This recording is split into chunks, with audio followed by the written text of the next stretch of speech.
Peace, mercy, and blessings of Allah be upon you. Welcome to a new episode and a new video about narcissism. What do you think? Instead of trying to confront the narcissist or seek revenge for what they did to you, why not try something completely different? Before I tell you what you should do, I want to say something very important. Anything you try to do with a narcissist will cause you exhaustion and emotional fatigue, and in the end, it might not even succeed. Trying to get revenge or take back what's yours won't work out the way you imagine. A narcissist is an expert at twisting things to serve their own interests. They can manipulate any fact in an unbelievable way to make everything work in their favor. The narcissist, my friends, has a false sense of self-worth and a severe lack of empathy. They are completely incapable of understanding what you feel, and frankly, they don't even care to understand. They genuinely believe they are the most important person in the world. The only thing a narcissist needs from you is your energy and your ability to make them feel good, what's often referred to as narcissistic supply. As long as they are getting that from you, they will stay in your life. As long as you have something to offer them, they will never willingly let go of you or sacrifice that. But if you manage to cut off that supply, the narcissist will move on to a new victim and treat them the same way they treated you.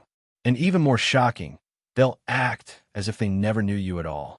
All you really want from the narcissist is for them to leave you and stay away from your life. The problem is that when you give the narcissist the supply they want, you don't do it intentionally. It's just part of your nature. You're someone who naturally wants to help others and stand by them when they need support, especially when we're talking about someone very close to you. You're often willing to do anything in the world to save the person you love, whether it's a family member, a partner, a husband or wife, a friend, or anyone who truly means something to you or whom you genuinely love. But the situation we're talking about now is when the person you gave your whole life to and loved with all your heart turns out to be a narcissist. Sadly, you don't see that in the beginning of the relationship. It's like the narcissist casts a spell on you. Almost everything they do early on feels like magic. But with time, as the relationship goes on, you start to see everything change, and they become a completely different person. All the magic, beauty, love, and attention you once experienced disappears overnight. And what emerges is a painful truth. Unfortunately, this often happens after you've already fallen deeply in love with them and become emotionally attached in an intense way, which makes it incredibly hard for you to walk away or even imagine ending the relationship. And this is exactly what the narcissist is very good at. It's the thing they do best, tricking you for just long enough to make you fall for them, until they're sure they've gained control over you and your life. Once they're sure you've been completely taken in, they know that you won't be able to leave the relationship easily, because at that point, you love them madly. And this, your only mistake, was that you love them genuinely. That's what makes you keep forgiving them every time they hurt you or treat you badly.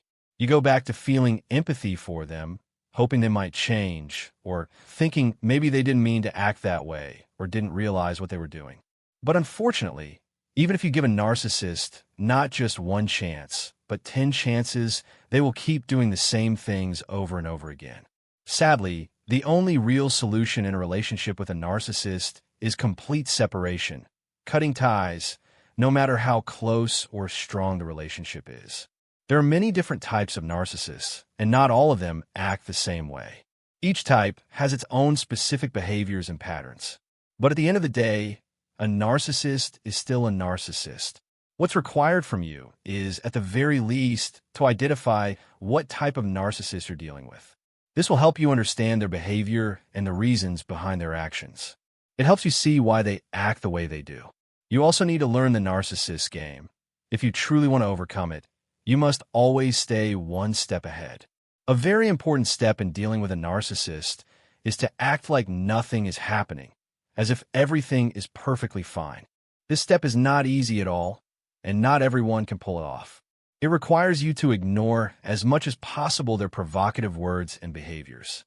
We all know narcissists are extremely provocative and can easily trigger a reaction out of you. But once you truly understand how they operate, you'll be able to control yourself and apply this strategy. What you need to do is stay completely silent, go along with whatever they're saying and let them believe everything is fine, just so they carry on in their usual way. But be careful. Don't let them suspect that you're only pretending. This is very important, because a narcissist must never realize that you're playing along or that you're preparing to leave the relationship. And when the right moment comes, cut ties completely and walk away for good. Once you've planned everything carefully and you've truly decided that this relationship is no longer healthy or sustainable, leave without hesitation. Of course, this advice applies to people who are not dependent on the narcissist for their entire livelihood or daily needs. If the narcissist is your only source of financial support or stability, then walking away might not be the right time just yet. And another very important point, you need to make sure you have someone by your side. This could be what we often call your support system, people who truly love you and are willing to stand with you.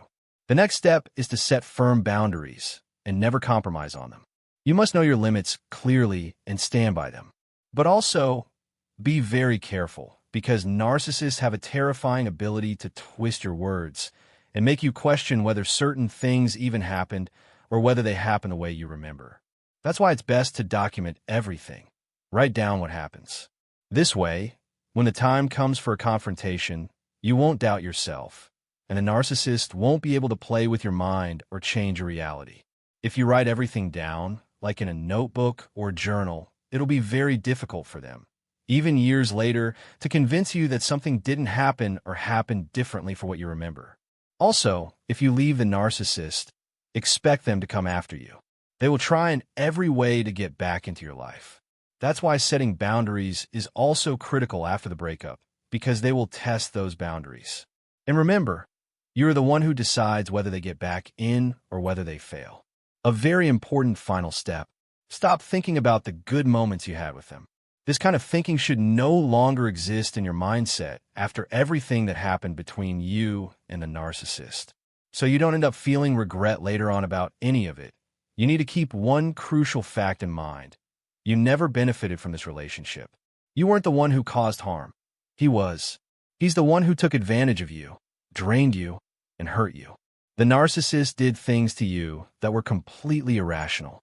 So many people have told me they felt like they were on the verge of losing their minds because of what they experienced, and because it was all so hard to comprehend, they found themselves in a state of disbelief.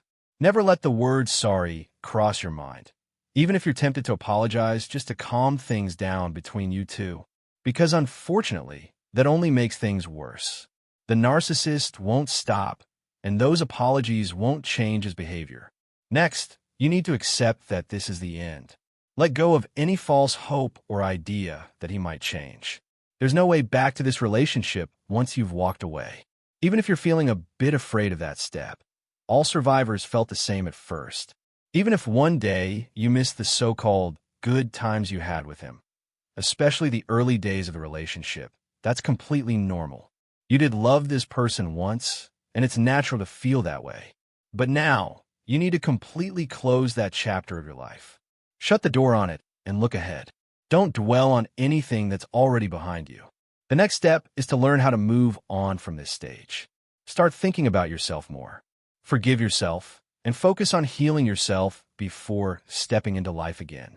And, especially if you just come out of the relationship. Of course, such an experience will have changed something inside you and in your life. You'll need a bit of time to recover and regain your strength so you can move forward again.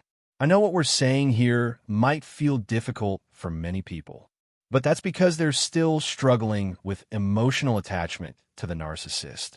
His influence may still be present in their lives, but this truly is the only solution and the only way to save yourself and start over in a life that brings you peace and fulfillment.